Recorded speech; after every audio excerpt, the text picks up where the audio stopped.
Transformer పెద్దగా వచ్చింది, capacitor కూడా పెద్ద వచ్చింది. దీంట్లో ఐపీఎం మెయిన్ అది.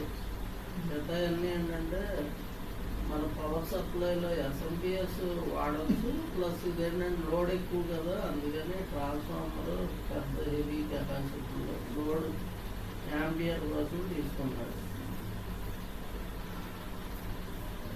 ఇప్పుడు దీంట్లో ఒకటి రిలే చూడండి ఒకసారి, రిలేలు వచ్చా అది చేసుకోవాలి. మనకేంటంటే ఇప్పుడు దీంట్లో సింగిల్గా వచ్చింది కదా, ఇప్పుడు దీంట్లో ఏంటి దానికో రిలే దీనికో రిలే అనమాట, ఫేస్ న్యూట్రల్. దాంట్లో ఫేస్ ఇన్పుట్ అట్ట వెళ్ళిందా, దీంట్లో ఏం చేద్ది రిలే నుంచి వెళ్తుంది కిందకి.